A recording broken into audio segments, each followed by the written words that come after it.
Thank you for joining us for today's session on Read to Focus. My name is Alex and I will be your MC for today. Today's session is part of Reading in the Age of Distraction, a series of conversations with acclaimed local and international thinkers on the science of reading and reading well in the digital age. So over the next few Saturdays, you'll hear from experts as they discuss the art of focused reading, and you'll learn how to become readers of words and the world around you. Before we start, here are some house rules. Thank you. As this is a webinar, all participants are automatically muted. However, you're welcome to interact with other participants and our panelists in the chat box. I think which many of you have discovered and are typing in. If you have a question, please feel free to type them into the Q&A panel. We'll try our best to answer as many questions, but do note we may not be able to answer every single one of them because of time constraints. And please also note that today's session will be recorded. So if you miss certain points, you can definitely come back and revisit it in due time. So today's session, Read to Focus, will explore how we are reading today and how we can cultivate focused reading in an age of distraction. Allow me to introduce our panelists for today's session. First, we have Naomi S. Baron. She is Professor Emerita of Linguistics at American University in Washington, D.C. For more than 30 years, she has been studying the effects of technology on language, including the ways we speak, read, write, and think. Her newest book is How We Read Now, Strategic Choices for Print, Screen, and Audio. We also have with us Loh Chin Ee. Loh Chin Ee is Associate Professor and Deputy Head of Research at the English Language and Literature Academic Group at NIE-NTU. Her research focuses on adolescent reading at the intersection of globalization and technology, including the design of informal learning environments and the role of school libraries. She is the host of How We Read podcast, and she is working on her new book, Reading by Design, under contract with UCL Press. Thank you, Chin Ee. Thanks, Alex. Morning, everyone. And our moderator today will be Ibrahim Tahir, who is a bookseller at Wardah Books, a gorgeous bookstore which he has owned and run for the last 20 years. Prior to that, he worked as an editor for several publishing houses where he was in charge of academic and reference book projects. I will now hand the session over to Ibrahim. Thank you, Alex, and thank you everyone for joining us this morning. We have a lot of ground to cover, but let's start with the poll. Can we launch the first poll? Try that.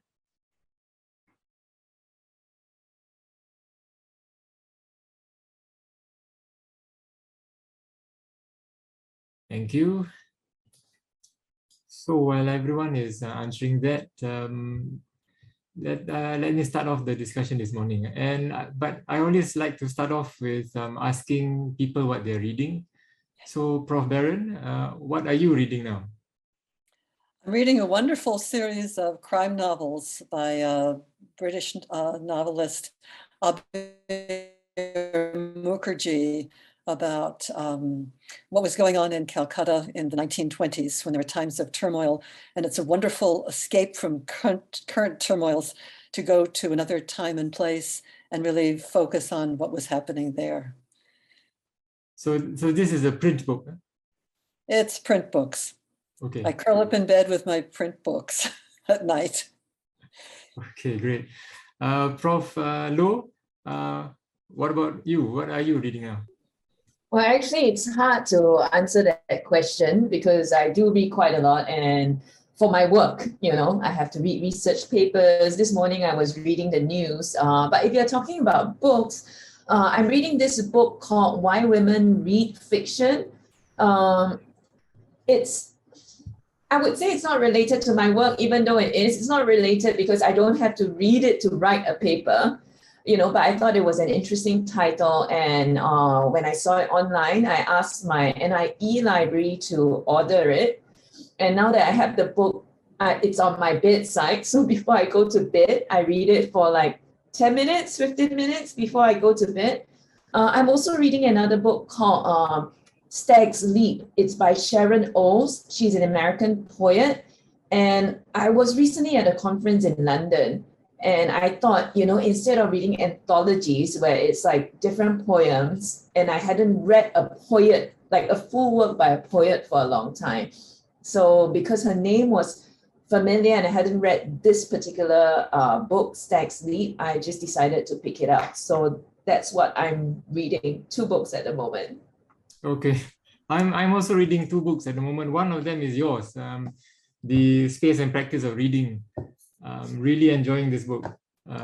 And the other book I'm reading is Mr. Penumbra's 24-Hour Bookstore by Robin Sloan.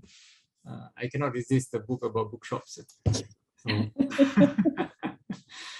so okay, let's look at the poll results. Can we show the poll results or can we share it? Let me see. I can see it here. Wonder if the rest can see it. Some understanding of the demographics and some understanding of what people are reading and their ability to focus. Okay, let's put a pin on that at the moment.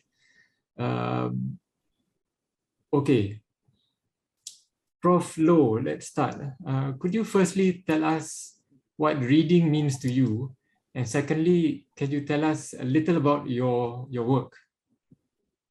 Okay, I think mainly I've always loved to read as a child, and I have fond memories of my school and public libraries. I was very fortunate when I was young in terms of my experiences of reading, because even though I didn't have, I suppose compared to my children today, I didn't have so many books at home, but I had very positive experiences of reading because my mother used to bring me to the public library when I was a young child, and later I would go by myself and my friends. So that very much is sort of my personal experience of reading. It was something that I enjoyed, and it was something that I used to learn about the world. I was one of those who would always have a book in hand. But I think more relevant now, and that's to your second question, Ibrahim, about, my work in reading. So I am a teacher educator. So I teach teachers at the National Institute of Education. Prior to that, I was a teacher in secondary schools. I'm also a parent and I'm a researcher, and my main area of work is in adolescent or teen reading. So although I work with children from all backgrounds, my main concern really is how we can create better learning environments to support children who come from less privileged homes. So when you ask me about what I'm doing right now in terms of my work, I would say I have 3 interrelated projects or interests. And I like to think of them as connected to the future, the present, and the past. Okay, so first, the work to do with the future. So I'm interested in reading and technology. I want to know what the teens are reading. I want to know what the future will look like. So a bit of my exploration is what teens are reading and, online. So for example, more recently, I have been looking at manhwa. So, which is Korean comics online, and web novels, which then gives me the excuse to watch Korean drama, because I need to understand how the web novels are made into the Korean drama. So I watched one with my daughter and read a web novel. So that's kind of like looking into the future. I want to understand what the future of reading will be. The present, a lot of my work to do with the present is looking at future-ready school libraries. So I think what I've found in my research is that although our public library is really great, and a lot of our parents and children and adults make use of it, the school library being so close to the students is even more important, especially for less privileged kids who may not have the opportunities to learn to read for pleasure or have that exposure to books from young. So basically, that's my present work, working on improving school libraries. And finally, in terms of looking at the past, so I'm interested in learning about what you call the lived experiences of how ordinary people like you and me and our audience out there have learned to read. So I'm interviewing people from the age of 15 to the age of 85 to learn about how they learn to read. And that's interesting because for each of them, for people from different generations, they actually learn to read differently, and they had different resources to read from. So for example, somebody from my dad's generation would not have the public library. Somebody like me would have the public library, and somebody in my kids' generation might have a lot of books at home or not. So I think, it's important for me to learn about the past, because in learning about the past, it helps me to understand the present and to kind of project for the future a little bit better. And I think that helps me with thinking about education. So I suppose that's my work, looking at the past, present, future of reading, and how we can then, use it to help our children have better access to reading resources and improve their reading. Thank you for that. It's a holistic view of reading that is important. Thank you. Prof. Baron, firstly, could you tell us about your work, and could you describe to us the landscape of reading today? That's a tall order for the second, but I'll do my best. First, some background on who I am and how I got interested in studying reading in a formal context. I'm a linguist, which means I study spoken language, but also written language. When I first started my career, I did a lot of work on how children learn to speak, and then got interested in some of the early stages of their learning to read. But for the last, almost 25 or 30 years now, I've been focused on the question of how technology affects the kinds of language we use, the kinds of language we speak, and the kinds of language we write. We can start back with the printing press and the telephone, the telegraph, but in more modern times, email and Facebook and mobile phones, and I've studied all of those. However, for the last 10 years or so, I've been particularly interested in the question of, first, how my university students were reading and how much the kinds of technologies available, in this case, it was print versus the early ebooks, how that was affecting, if it was, the sorts of reading they were doing.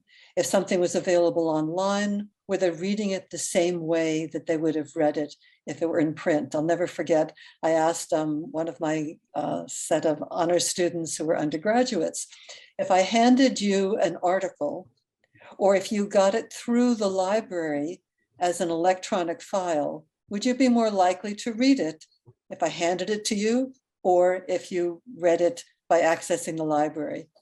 And to a person, they said, if you hand it to me, I'll read it. If I have to work to go get it online, I have no promises. So I got interested in studying what's going on with the media.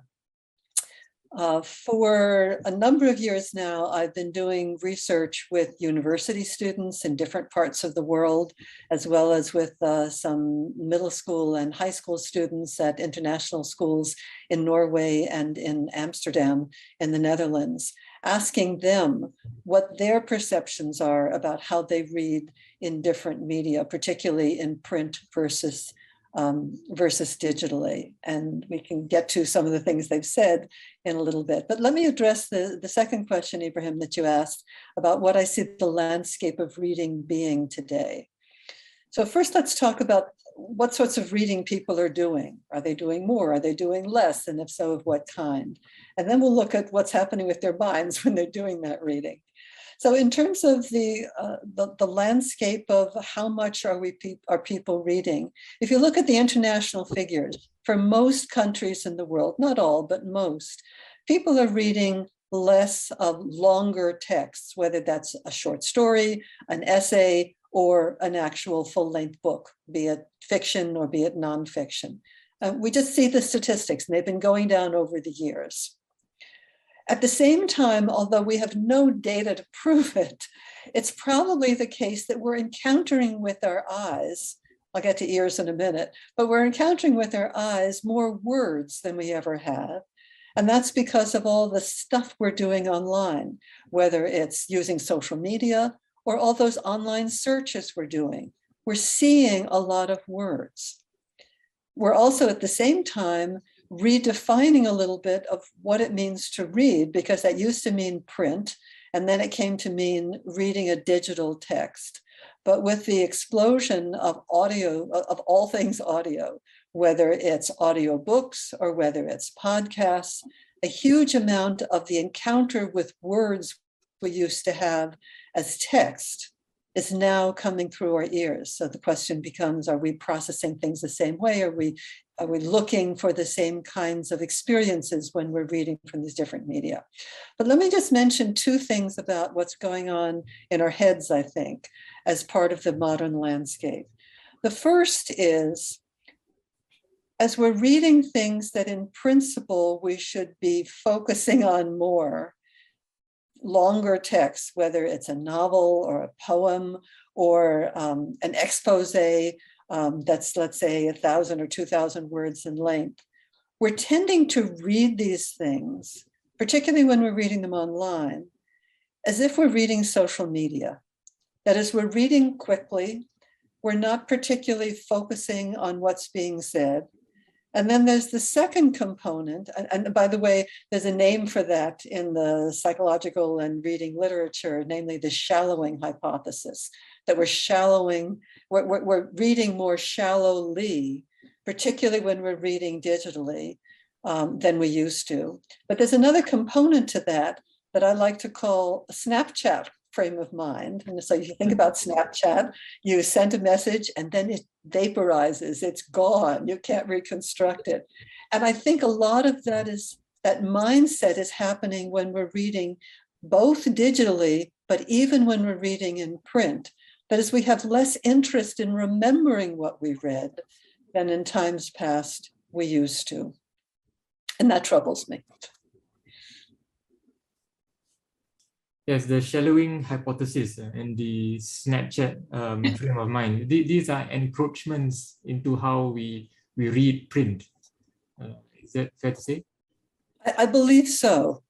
And reading print no longer is what it used to be, by which I mean, as my students have informed me, if you're reading digitally, you could be multitasking pretty easily if you have an internet connection. If you're reading in print, we used to think, well, you'll just have the book in front of you or the newspaper or the magazine. No. You have your phone next to you. So you can be as distracted, not as easily multitasking with multiple screens as if you're doing it digitally, but you can be easily distracted with other kinds of technologies, even forgetting about the other sorts of distractions that we've had long before the digital revolution. Yeah, and looking at our poll, our first poll, we see that quite a fair bit of people have difficulty with focusing, whether it be print or whether it be on ebooks. So I think, I think carry on, Prof. Loh. Oh no, I was just going to say, but it's interesting that more people find it difficult to focus when reading an ebook in the poll. Yeah, I think that's the key. That's the key. Okay, we have another poll, the second one and the last one for today. Can we launch that, please? Thank you. Okay, the topic for today is read to focus. So, Prof. Loh, let's work on some definitions. As you spoke about earlier, there are different kinds of reading, and there's this new types of reading that you yourself are trying to grapple with. Can you firstly take us through the range of meanings of the term reading? And secondly, what is reading with focus? Thanks, Ibrahim. I mean, I was just struck by what Naomi said because it's the first time I heard it, a Snapchat frame of mind. But I think it's very memorable because it's kind of like when you think about reading, right? And I always have it's okay that I don't know it because I can go Google it. And Google is a verb that I hear very often with the students and even myself. Let's Google it, let's look for information. So that's a frame of mind in terms of sort of like we can always look for it online, so there's no need to remember. Yeah, but back to the definition of reading, I mean, maybe just down to the basics actually. Reading is actually, I put it as seeing, decoding, and understanding. Okay, and what do I mean by that? Reading is seeing because, if I look at the screen and I can see A, I can see C, then my brain is connecting that letter so I can actually see something. And I'm thinking, oh, Naomi saying, but we can listen, we can hear it as well, because she was talking about audiobooks and how that's changing, right? But keeping to sort of like a basic idea, reading is when we can see something. Secondly, reading is decoding, right? When you put words together to make a sound, right? I put CAT together and I get the word cat. Okay, but reading is also understanding, because I see the word cat, okay, or I say I am a cat. I can comprehend the words on a page, but do they make sense? And obviously in this case, I'm not a cat, it doesn't make sense. So in a sense, you know, I think fundamentally when we read, we're trying to read to understand. There are all those different basic steps when you think about, but we really want to read to comprehend. Now, when we think about reading, then the second question I think I'd like to ask is, what are the uses of reading? You know, what do we actually read for? Okay, and I think core functions of reading includes reading for information. So for example, we can read the cereal box to look at its nutritional value. We read for entertainment, right? And you can include social media reading, like when you're reading an Instagram post, right? You want to see what's there, it's for entertainment. And we read for pleasure. I want to distinguish that from reading for entertainment, because I think when you read a book, it is entertaining as well. But in terms of the terminology, the reading for pleasure idea, we tend to connect it with kind of, you know, reading books, right? Reading romance novels, reading comics, reading crime fiction. So it overlaps, but, you know, there's a distinction between, you could make between reading what we call, Naomi in her work has called short form work and long form work, right? So if I'm reading, say, Instagram posts, it would be short form, but I'm still reading with my eyes. But if I'm reading a novel, that's long form, and I'm still reading it, and both of them provide me with some form of entertainment, and they're pleasurable. So we read for information, we read for pleasure, but we also read to extend our knowledge, to learn more about the world. You know, like I may read the news, I may read history books, and I can read novels, fiction, to learn more about other worlds as well. And I think these different areas overlap. But I think what you mentioned earlier about the idea that, you know, I mentioned earlier in Naomi's work where she talks about short form and long form, that's quite important, because a lot of the reading that we're encountering now, very much of it is short form. So people are reading more in terms of they're absorbing more words in a day. But the question then is, how much time of it is spent in a focused manner? And I think that really is the core of what we're exploring today. Okay, so, and I know most people tend to, when they think about focused reading, or they think about what you call deep reading, spending extended time with a text, they tend to contrast it with what has been called skimming and scanning, right? So when I'm going online to the internet, I'm reading the news, sometimes I'm just looking quickly to see what is the key things, the key items. And I do find that there's actually a difference. Like if I'm reading the news on my iPad, like I mentioned, I was away for a conference and I was reading the news on my iPad rather than a hard copy news. And somehow just the act of reading the iPad and scrolling causes me, I shouldn't blame it. I'm trying to blame it on my iPad, right? I shouldn't blame the iPad. It should be me. But really, when I'm reading on my iPad, I tend to read a lot quicker. My eyes move very quickly over the screen. Whereas when I'm reading on a print copy of the news, I tend to move linearly. Okay, and so that's kind of the contrast that people tend to use between skimming and scanning, and, you know, between deep reading. I think the real problem is when we think about focused reading is I really want to contrast it to the idea of interrupted reading. You know, so versus reading where you're sort of just doing one thing at a time, okay? So interrupted reading as opposed to focused reading. I'd like to suggest that when you think about focused reading, there are three different aspects of focused reading. Okay, the first aspect of focused reading is giving time and space. Secondly is giving attention. And thirdly is giving thought. So let me explain what I mean. So, you know, in a busy day, sometimes it's very hard to give time and space for reading. So when I say focused reading is giving time and space for reading, what I'm saying is that I choose to spend a portion of my day reading, regardless of whether the text is a simple or a difficult text. Let me give you an example. So my daughter recently bought a book from a bookstore called Killer Content. I'm not sure if you can guess from the title that it's about, number one, a murder because there's a killer. And number two, it's about social media. It's a young adult book. Okay, but what I did was, because this was during the June holiday, she had bought the book, I just put aside some time to read it. Partly because it was available, the book was at home. I wanted to understand what they were reading. And so I chose to dedicate time to it. So focused reading is giving time and space for reading. Okay. The second thing about focused reading is giving attention. So by giving attention, what I mean is I choose to focus on my reading and not be distracted by other matters. Because obviously I could be reading killer content and watching the TV or at the same time, for example, you know.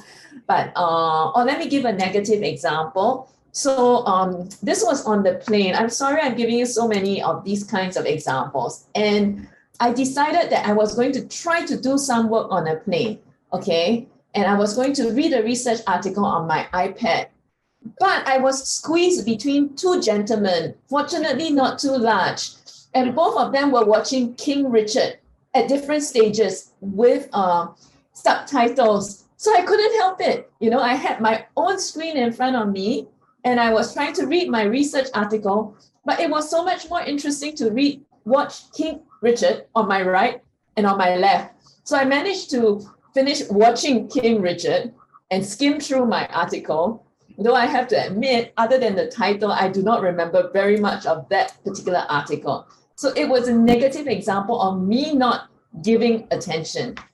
And now I blame it on the two men, okay, sitting beside me and watching King Richard. Okay, but this happens in our reading too. And let me share a quote from my research with adolescents. This is what a 15-year-old says. Okay, so I asked the 15-year-old, I said, do you prefer to read a book or do you prefer to read online? Okay, and she says this, I prefer to read in print because you do not get distracted. Like if you use your phone or your laptop, then you get notification from other apps, right? And then after that, like you would stop reading and then go to the app. And then after that, it would distract you. But if you have a hard copy book, you can at least like take your time to read it and leave your phone at the side. So it's not just my problem, but I think a lot of us find it difficult to give attention. So to be focused in our reading is to give attention. Finally, I think another aspect of focused reading is to give thought, okay, which is I choose to ponder and apply my mind to the issues raised. And this usually happens when you're reading a book that would be considered maybe a difficult book, okay? It might be difficult for you or the topic might be difficult, but you choose to read it because you want to grapple with a particular topic. And I think when you give thought, certain things that you tend to do to help you, you might reread the book. You read a paragraph, it's difficult. So instead of skimming over it, you say, let me go back to it and let me see what it means. Let me try and grapple with it. I'm not understanding it, or am I getting the author correctly? Okay, the other thing with giving thought is that sometimes you find that, I find that I have to use a pencil. I need to highlight because I need to kind of think about what's happening here. I need to make notes. I reconsider the ideas in light of what I have read.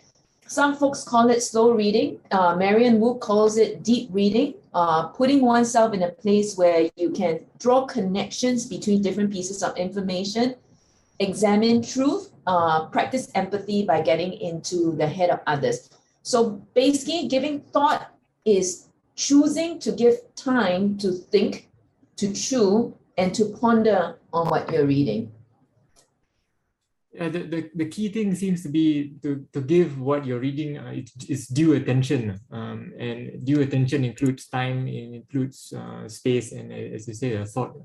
But could you, besides being squeezed between two large men, could you explain what space space means when you're talking about reading? I have to clarify, they were two small men. I don't want to malign them. They were not that big. I had the space. Okay, but giving space, I think is the idea that you put yourself in a place where you are not to be distracted. So for example, right now I'm in front of two computer screens, two monitors, right? And I choose not to have anything on the monitor by my side because I'm concentrating on this talk right now. But in the house, finding a space where you can be quiet. Turning off your phone could be a way to find a space. So you could be in a noisy space, like you could go to a cafe, right, where it's noisy, but you're alone. And I think people might have had good experiences of reading in a noisy space, meaning there are people around, but it's a quiet space for them. It's alone, a place of solitude for them. So I think, putting time is one thing, then finding a comfortable spot to read. For many people, it's in bed, right? Sometimes in between doing something, I'm just so tired and then I just go to my bed. I could go to my bed and bring my handphone and scroll through it, or I could have a book and read through it. So I think that space element is quite important, a comfortable spot, which could be different for different people. Okay, thank you, Prof. Let's jump into what the poll says about people spending. Yesterday, I spent more than 10 minutes reading, and the majority is, as we expect, social media. Second is online news and magazines. And then for the next thing, the last time I finished a whole print book or ebook the majority was last month. So well done, all of you. This is the library, so maybe it's the choir. So, Prof. Baron, you spoke about reading print books earlier and how you enjoy reading print books. So, with regards how well we can focus, does it matter whether we read on an ebook or a print book, or are there any other factors that we need to consider? The best way I can start this is by picking up on a comment from Chin Ee, namely about reading faster on her iPad. In the research that I've done, and this applies to middle and high school students as well as to university students, a number of them will tell you that what they like best about reading on a digital device as opposed to reading in print is that it takes less time.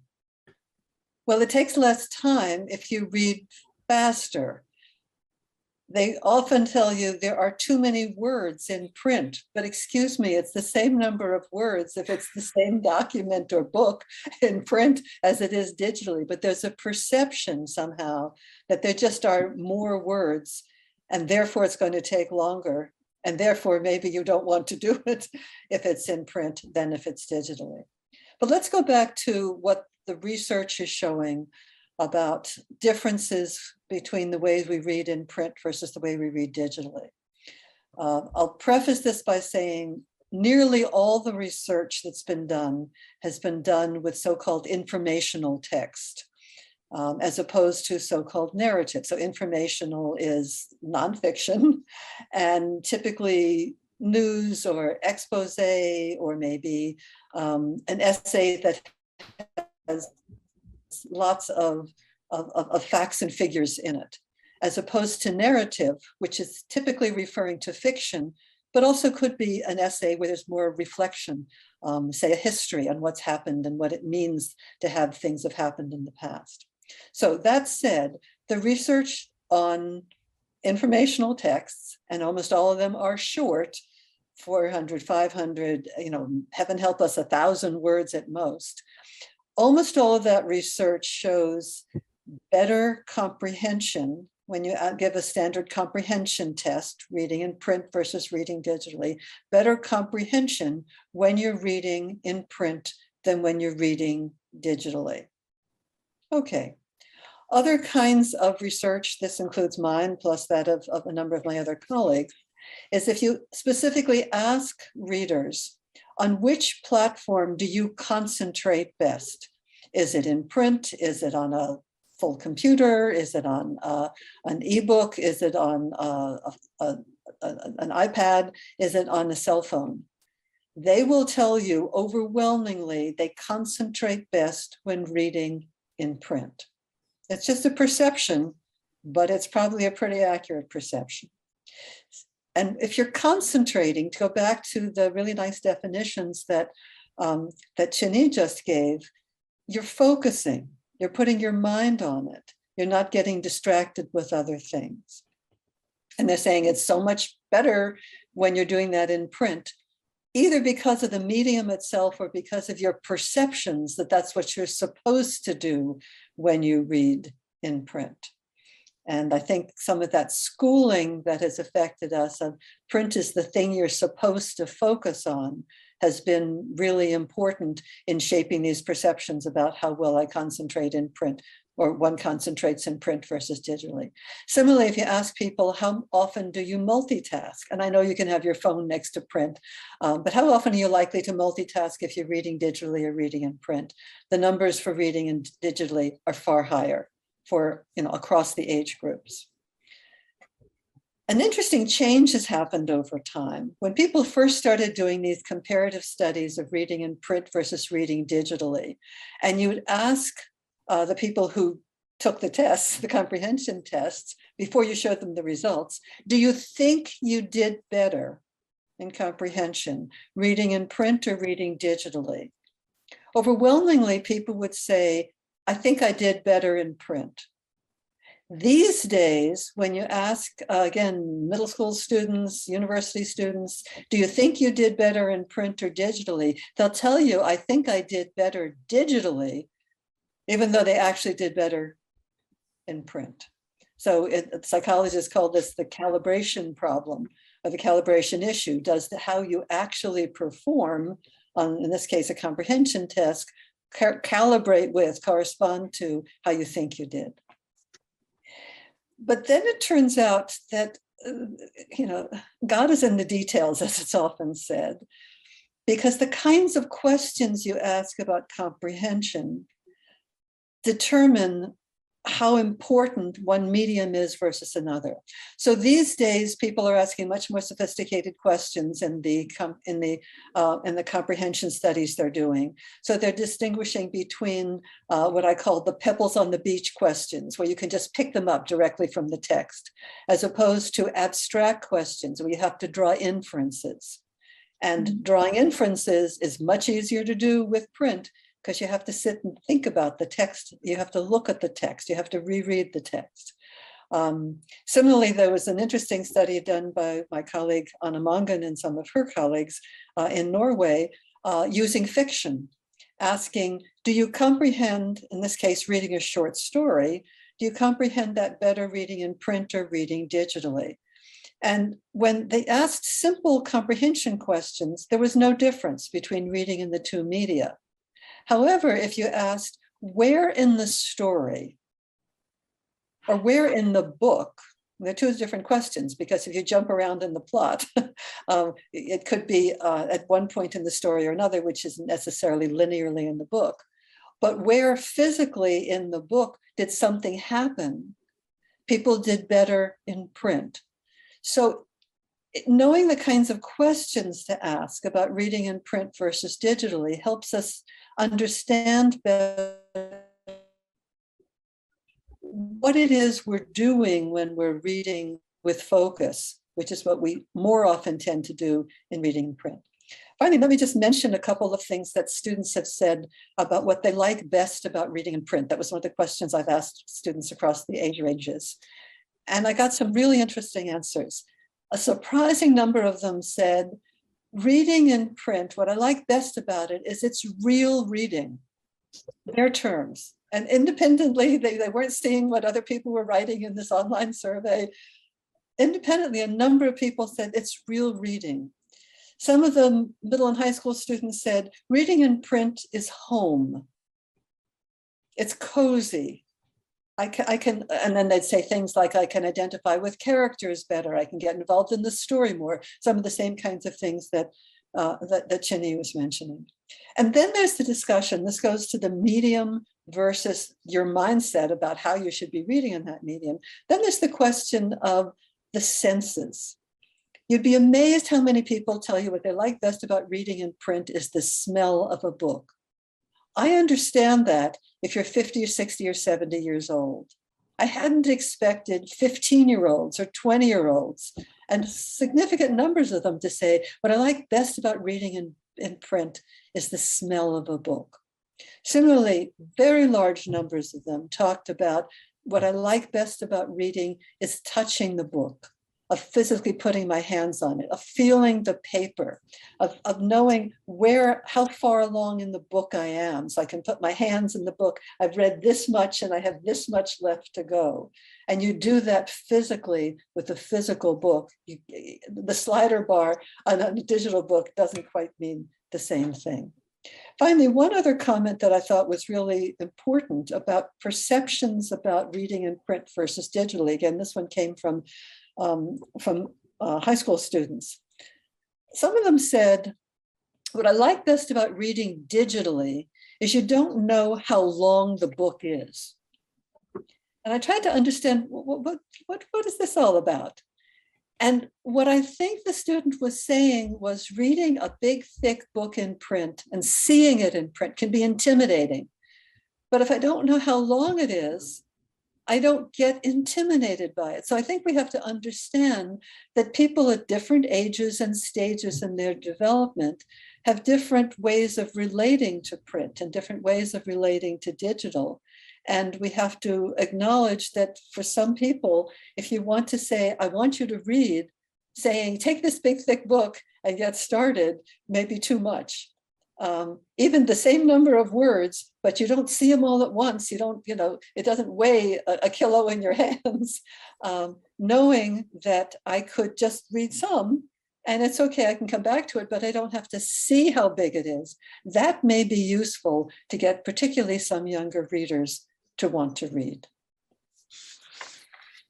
So yeah, what I take away from that is that readers generally know that print is a medium that is conducive to the concentration, and reading is home, and reading print is home. So it's quite interesting. But also that the different media available to us have their different uses, as you said, for children who feel less intimidated by ebooks. Thank you for that. Prof. Loh. But let me just mention one other thing, if I might. But then there are all these people the kids who take pride in reading a really thick book. Yes. And there are a lot of them. So there's a balance, and people have different personalities. So I think we have to acknowledge, look what works for a particular reader and get started with that. Sorry for interrupting, but sure. Yeah, no, point well taken. Prof. Loh, now we come to the why. Why do we need to support book reading with focus?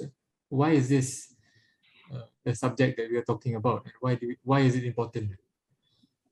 Thanks, Ibrahim. I mean, maybe just to follow up with what Naomi was saying as well. I think from my research with children and adolescents and looking at the literature, I think proficiency is another consideration. I think that's really what Naomi was saying. If somebody who's less proficient may feel like, oh, this thick book is too intimidating, and you wouldn't start by giving this person a thick book to get this person started on focused reading.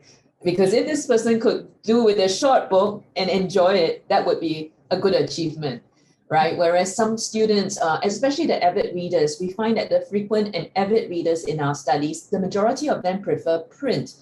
And that is because they prefer print, when we ask them to tell us about what they're reading, most of these students who prefer print, we find that more of them are actually telling us they read in print because they like reading novels.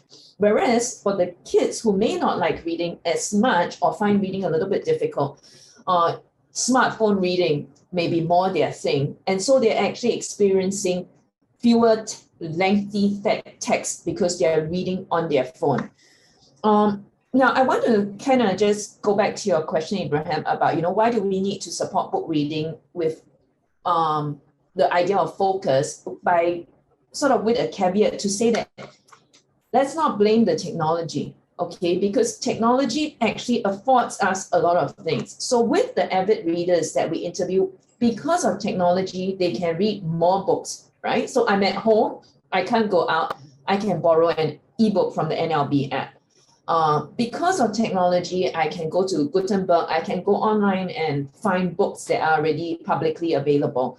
Because of technology, I can go to Wattpad and read fan fiction. I can get a lot of comics on Webtoon. So what I'm seeing in my research, and this is with teenagers, is that the avid readers are reading more and reading more long form text, whether it is in print or online, okay? Whereas the less frequent or less proficient readers or students who may not be so much into reading, they might be reading less of it. And so when they're on their phones, they're not necessarily using their phones for reading. I think it's good to keep that context in mind about where our students are starting from, and even for ourselves, right? Which point are we starting from? So I think the thing is, okay, so firstly, I start with, let's not blame the technology, but we recognize that technology has an impact. And, you know, the reason why we need to kind of focus, look at focused reading is because we need to learn different ways of reading. The result of having technology and all these apps and easy access to information is that for most of us, there is a tendency to move towards quick reading, right? Interrupted reading, because it is so easy. Okay, so, you know, it's kind of like eating. You need a balanced diet. We need to train our brain to be able to think in a different way, to do slow reading, right? Not just to get information quickly. That's a good skill. You want someone who can get information quickly sometimes when you need to do research, or, you know, when you need to look for a place to have dinner or look for a location. You need to get the information quickly, and knowing the right words to use can help you to get the information quickly. But there's another kind of reading skill that is very important. It's the strategy or the skill of being able to ruminate, to go deep, to think about an issue and to ponder on it. And so this kind of focused reading is attentive reading, right? The choice not to be distracted. And it involves us as readers sort of making time to do things. I think for a lot of people who feel like, oh, you know, I'm really unable to concentrate, it's good to just make time for the reading. I think you can connect this with sort of the idea of it's good for my mental health as well, right? To detox from that endless scrolling and looking at information. I'm going to slow down and I'm going to commit 10 minutes to reading a day, just without my phone near me, right? I think the other thing about attentive reading is, you know, for some of us, we feel like we're ready to deal with a more difficult text or to think about an issue, right? Then we can commit to writing, okay? When you have a print book, it's just easier to underline, to go back to it, to flip back and forth. So we don't need a lot of print books. Most of our reading can be done online. But if there's something you want to really focus on, we can commit to getting the book, reading it, rereading, annotating it, extend our thinking by writing notes. I know some people like really clean books, but if you don't mind, you can put notes by the side or have a notebook or scribble the notes on your iPad if you prefer to use technology. I still use pen and paper, but I mean, I do hear of people using that, you know, writing notes as a form of concentration and extending your thinking. And even doing things like I mentioned just now, minimizing distraction, putting your phone away, turning off the notifications. I mean, the default for most apps is that the notifications come on, you know, so you can make it a default to click no, put it on airplane mode if that's really the only thing you have to read, and basically make a quiet space for yourself to concentrate and to go deep. So I kind of think that there is that connection between focused reading, extending our thinking, and finding a space to be still for ourselves. Thank you for that, Prof. Loh. For moving on to the how of it, Prof. Baron, how do we support reading with focus at whatever stage of life we're at? Let's start out with the general, and again, picking up on something that Chin Ee just said about find quiet. And one of the ways to find quiet is to put away anything that has connectivity. So I think about if you're trying to go on a diet, you don't go to the grocery store and buy lots of cookies and ice cream and fill up your cabinets and fill up your refrigerator and then say, now let's see if I have willpower and I won't eat any of them. Well, good luck. It's become very popular in some parts of the world, particularly in the United States, to do, and in some schools, to do a so-called digital detox, to say for 24 hours or for a week, heaven help us, I'm not going to use a digital device, or I'm particularly not going to use my phone. And at first you think, I can't possibly do this. And then you read the interviews with people who have done it, and they'll say, I haven't had such calm since I don't remember when. That calm issue is really important, because one of the things that I've found in surveys I've done with university students is they don't like to be by themselves. They don't like to be alone with their thoughts. And reading is a form of being alone. You're not really alone because you're with an author, but you're not with other people. You're not with other kinds of moving distractions. And as a society, and I think this goes across many parts of the world, we have increasing difficulty being with our own heads. And we're with our head when we're focusing on a book. All right, so some specific suggestions. The first one is for teenagers. And I'll contextualize this with a little piece of data from a study that's done just about every year by an organization called Common Sense Media. And they do a Common Sense Media survey on how tweens, 8 to 12-year-olds, and then teens, 12 to 18-year-olds or so, are spending their time. Teenagers in 2021, and yes, I knew the pandemic was going full force, but these data are very little different from what was happening previously. Teenagers were spending, on average, 8 hours and 39 minutes a day on screen entertainment. That's a huge amount of your life. Presumably you go to school part of the time. I hope you sleep a little bit. Maybe you're eating, bathing, maybe some sports, I don't know. But that's a gargantuan amount of time. This compares with how much reading did they do for pleasure on an average day in print? 16 minutes. Of ebooks, 8 minutes. And almost 20% said they never read anything that wasn't required for school. And that's a number that I've seen in a number of venues.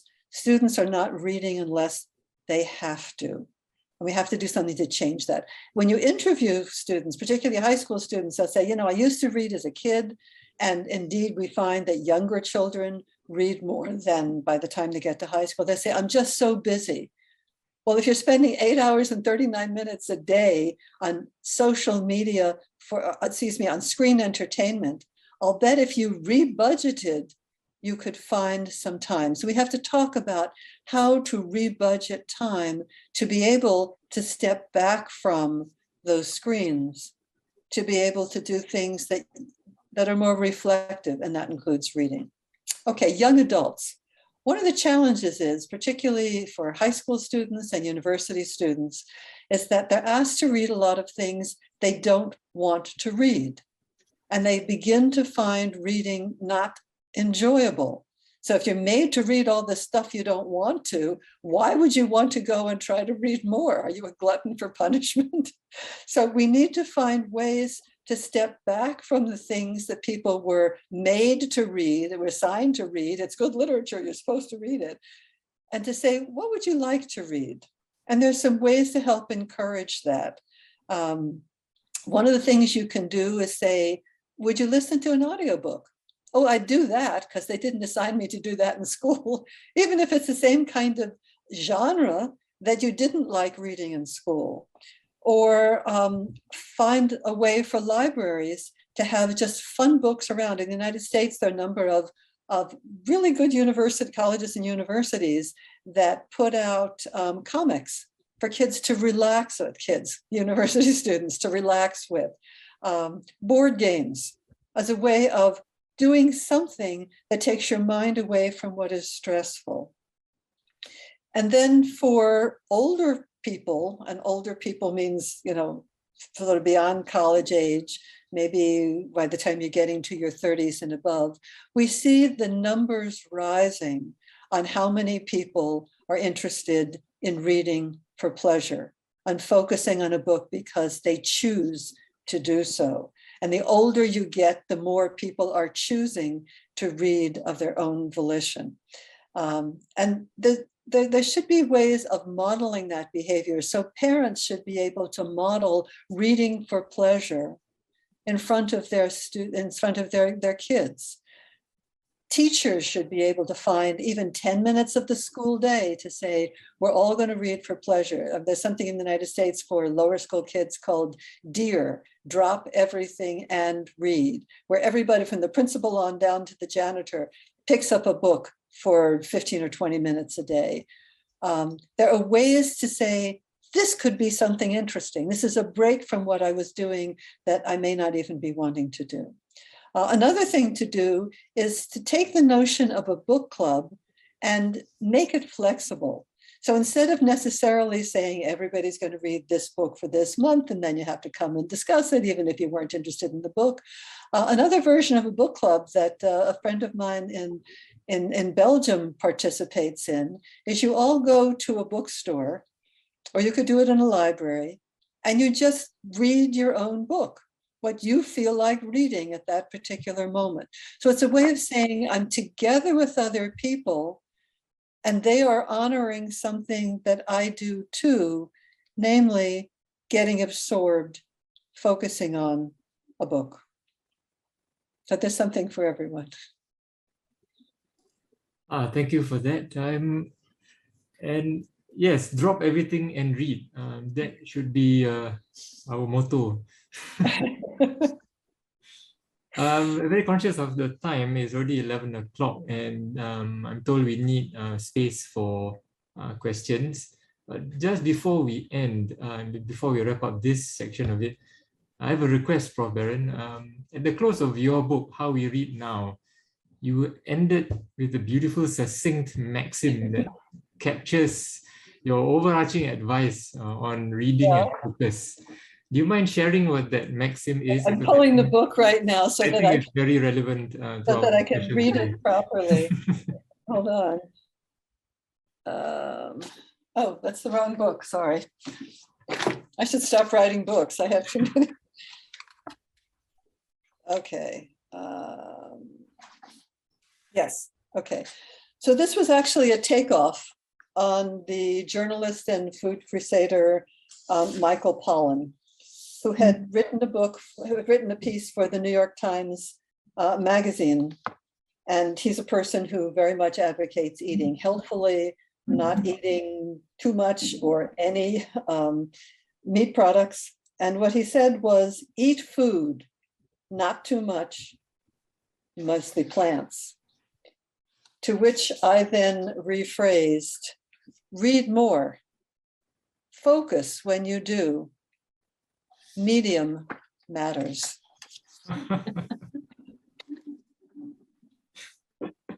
Wonderful, thank you. You're welcome. So now is the Q&A. Let me see, there's quite a bit of questions in. Let's see what I've got here.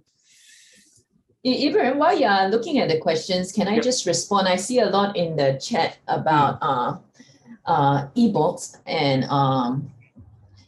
their benefits. And actually, I do agree that there are a lot of benefits to ebooks. As I mentioned just now, we shouldn't blame the technology. And a shout out to Albert. Yes, interestingly, the older folks, me included, we like reading ebooks because you can enlarge the font. So remember, technology is kind of really not the crook here, but we want to understand what the affordance of technology may prevent or help, right? Because if you're reading an ebook on a phone, with many notifications coming in, there might be differences between, say, reading on a Kindle or a Kobo or a print book. So I think really the message there is choose your medium with care, as opposed to, you know, print books only. That's kind of what I'm thinking here, Naomi. Would that be? Right. And it's really interesting to look at age issues. I was amazed by how many middle school students said, what I like most about reading digitally is I can enlarge the print, because small type can be intimidating for kids, just as too big a book in terms of thickness, too many pages can be intimidating. The other thing is there are huge numbers of people much older than my two distinguished colleagues here who love reading ebooks because they feel they can get a hold of any book anytime they want it. If they travel, they don't have to carry a lot of heavy things with them. And they're not the sort who are going to be having notifications coming in through internet connections on their Kindle or their Kobo or whatever. They're really there to read the text. So what's interesting to me is that presuppositions that we very rationally make about what age group would care about this feature of a technology don't necessarily apply across the spectrum. Okay, thank you. Let's see. The first question I think should be for Prof. Baron. Are there techniques readers can use to read with focus on a digital medium? Techniques on reading with focus when reading digital. The first technique is turn off everything else. There are people who swear by reading novels, swear by reading philosophy articles. A colleague who's a philosopher said, I read everything on my phone and I'm fine with it. And the reason they're fine with it, and I believe them, I mean, I wouldn't do it myself on the phone, but the reason they're fine with it and that I believe them is they bring to the task a mind prepared to focus on what they're reading. So first and foremost is what you're bringing to the dance, what you're bringing to the enterprise. There's so many people, and you know, this is often myself included, who bring to print a distracted mind. And if you're bringing a distracted mind, it doesn't matter that it's in print, and it doesn't matter that there's no telephone in sight or no cell phone service or whatever. It just has to do with what you've decided you want to be able to accomplish with that particular reading medium, or if it's digital, the size of that medium. A second thing I would probably recommend is find a way to stop every once in a while. So you can stop at the end of a page, at the end of a screen, if you're reading digitally, and say, well, what do I think about what I just read? There was a famous book named Mortimer Adler at the University of Chicago many, many years ago called How to Read a Book. And one of the things he recommended, and my students today would laugh and say, people really did that? Yes. You stop at the end of a page and say, do I agree? Do I disagree?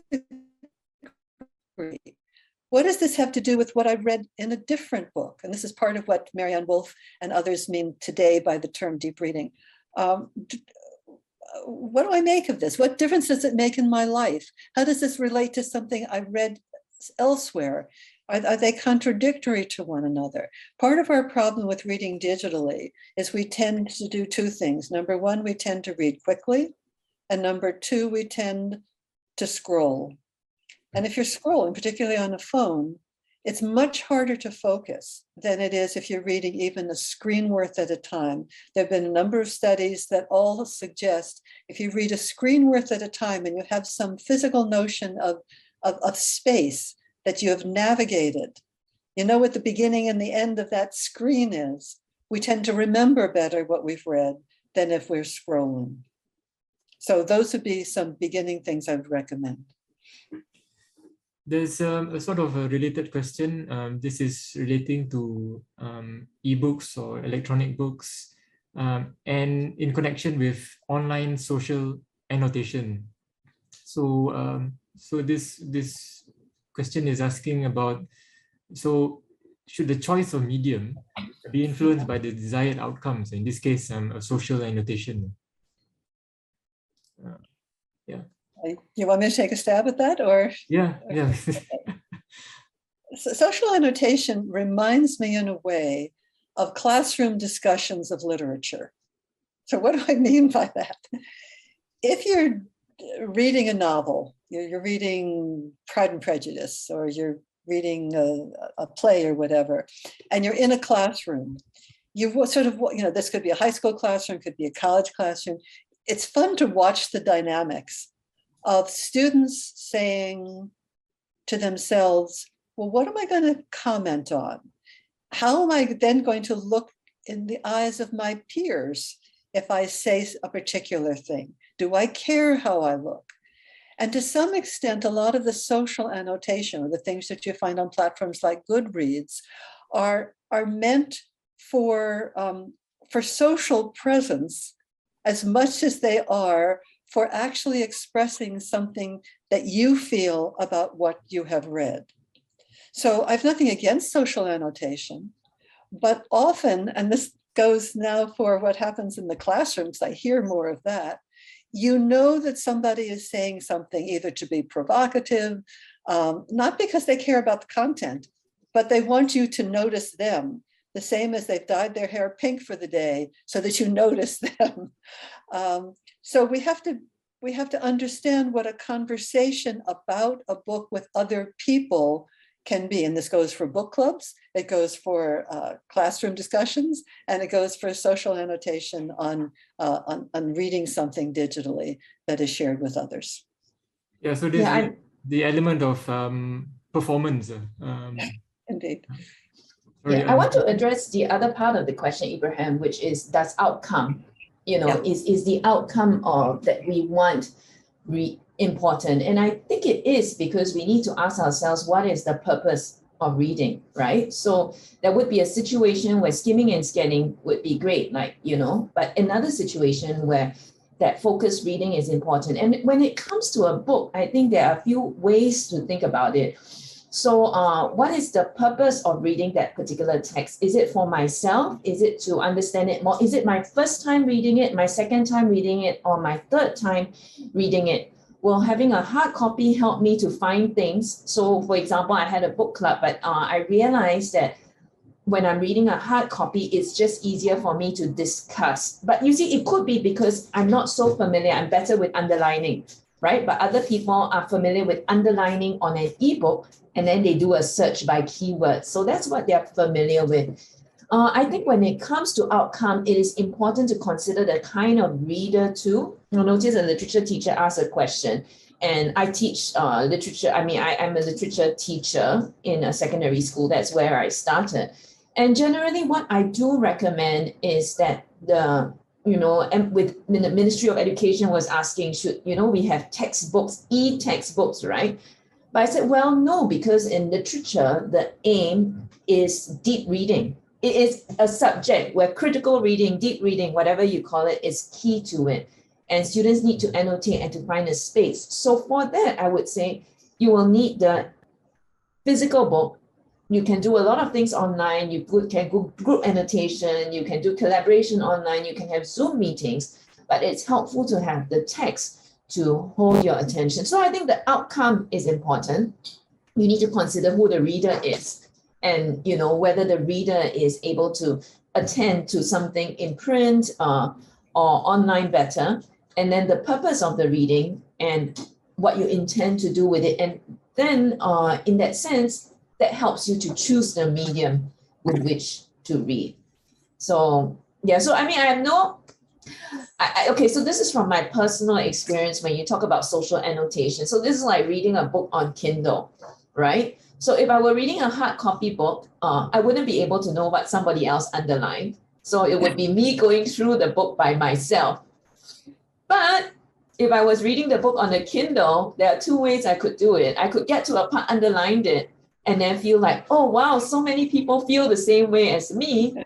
Or I could expedite my intelligent reading of the book because I could see all the annotated sections.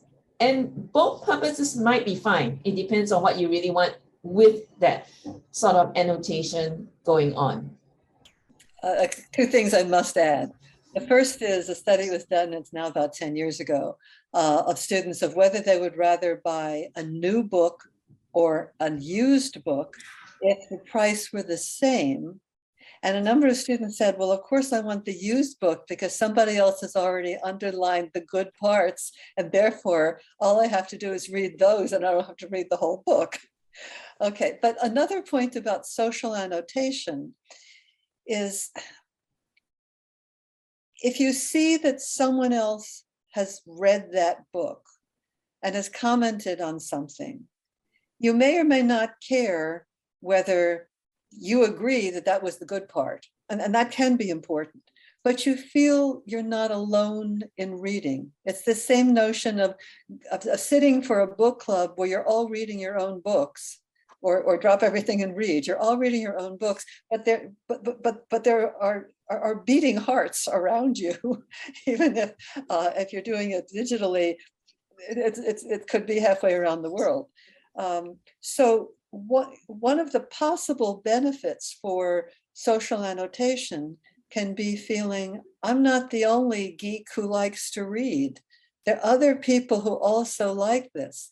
And particularly for teenagers who can often feel socially ostracized if they happen to like to read, this can be an important way of feeling I'm not alone.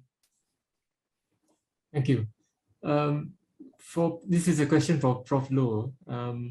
How do we cope with the fact that nowadays children in school are having more online learning instead of traditional mediums like print textbooks? Will it affect their capacity for attention and learning? Okay, thanks so much. Yeah, I mean, I think certainly, when your students are in front of a screen, you can't tell what else is in front of the screen. I could have multiple things open right now and you wouldn't know as long as I'm looking at you when I need to, in that sense. So definitely the tendency to multitask is there. As I mentioned earlier, I think one of the things is to actually ensure that there is some print that is needed, that is brought home if it is required in terms of literature classroom. So it's a bit like when we think about learning, just because we're in the classroom doesn't mean we can't do anything on the computer, right? Because you could be in the classroom and you could be using, say, Google Docs for a collaborative learning, and you're making use of both the physical as well as the online medium. I think in the same way, when there are online lessons, we can take the students off screen. I've done, getting them to run around the house to do things, right? To what do you call it? I suddenly forgot, like a treasure hunt kind of thing before you kind of get started on the activity. So that's one. I think the second thing I want to point out is that, when we went into full home-based learning during the circuit breaker, the lockdown in Singapore, Naomi, of 2020, because our teachers at that time were just scrambling, nobody had to do school online completely. So there was a lot of focus on doing the same things, worksheets, doing regular stuff.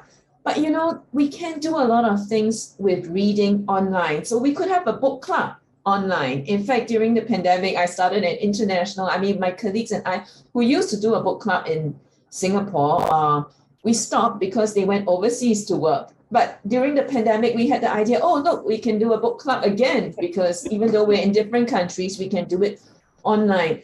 So I think, we can pay attention to what are some of the things about reading that can be done online. And, it's really boring to come online and to say, do worksheets. But we could go online and we could invite a speaker. We could come online and we could watch book talks, on TikTok, right? You could watch book talks and do recommendations, and we could share about these various books that then students might then be inspired. What about having a lesson where you're supposed to spend 1 hour reading, not on screen? You're at home and then come in for 10 minutes just to have a chat about your book with the teacher.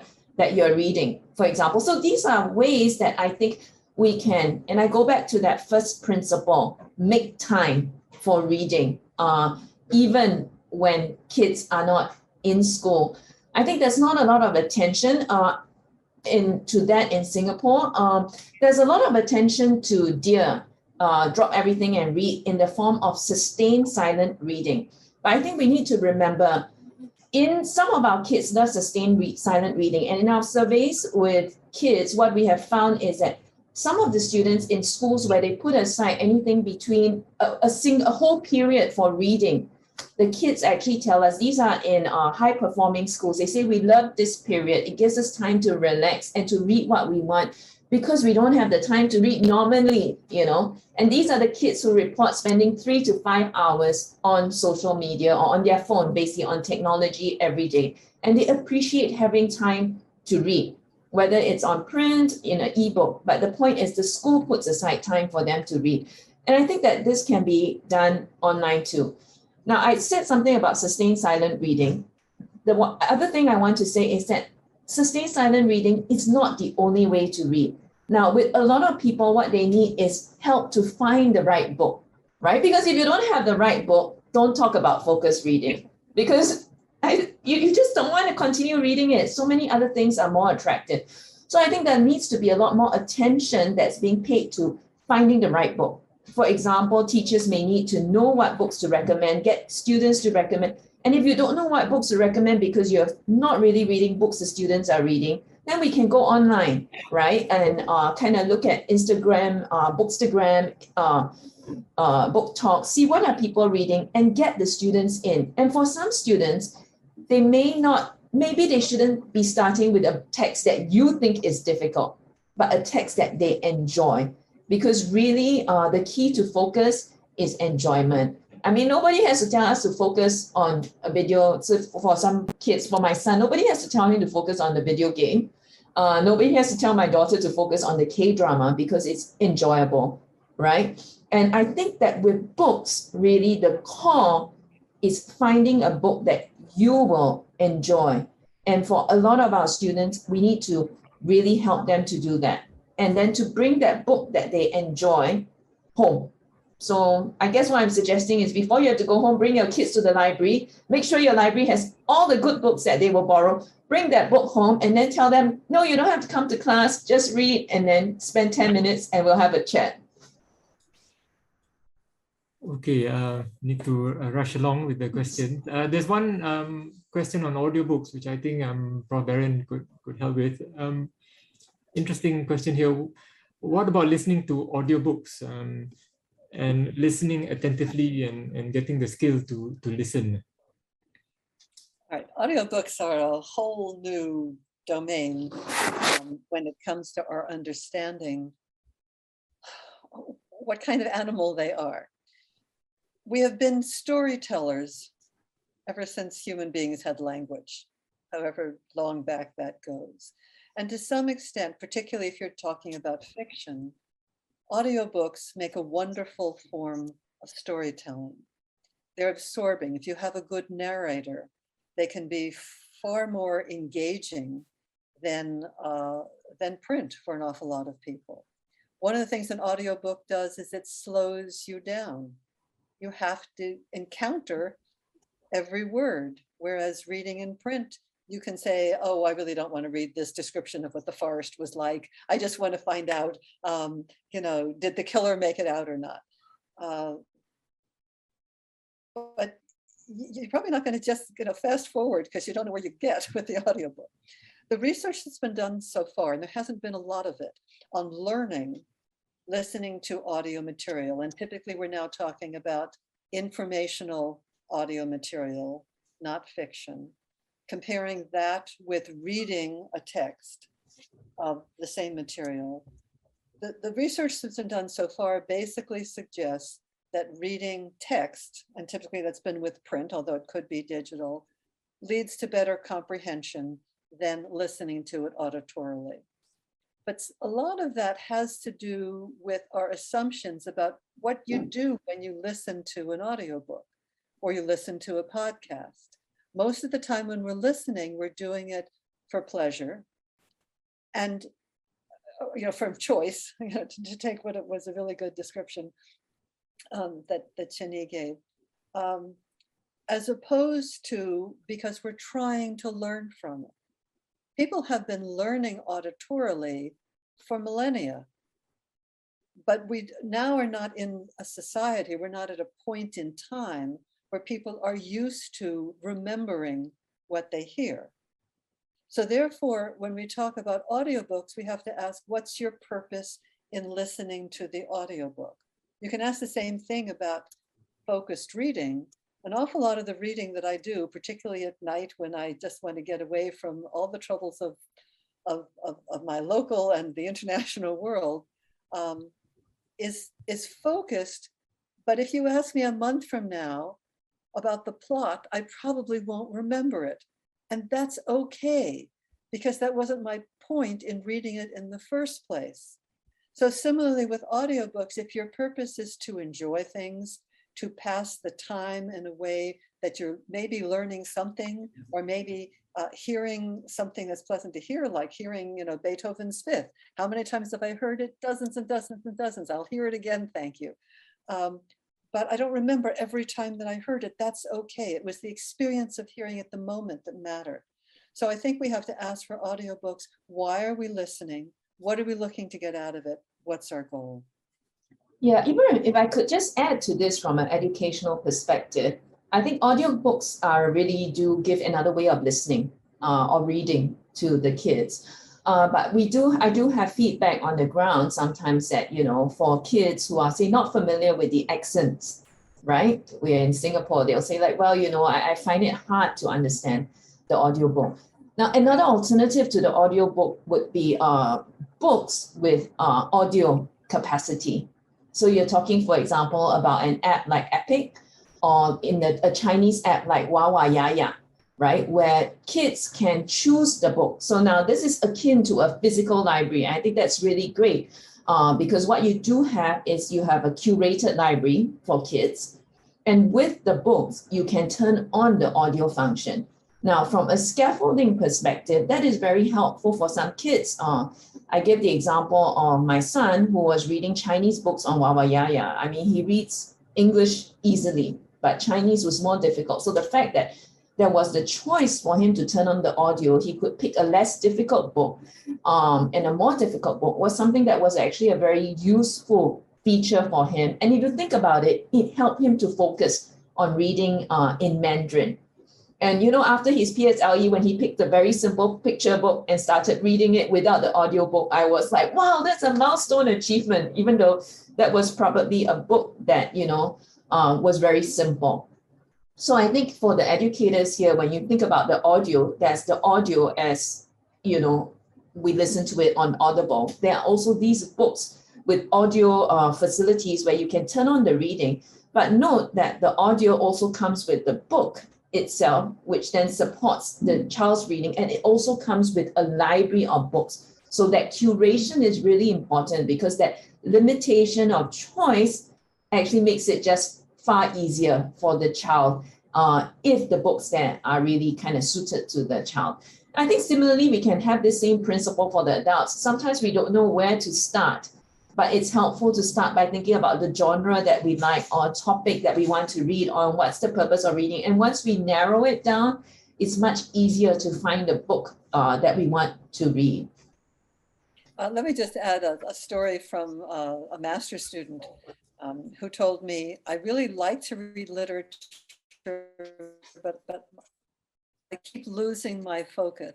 So what she did independently, this is now about 5 or 6 years ago, before there was Audible and whatever, is she would get an audio version of a book, and then she would have the print book, and she'd use the audio almost as a pace rabbit to keep her on track.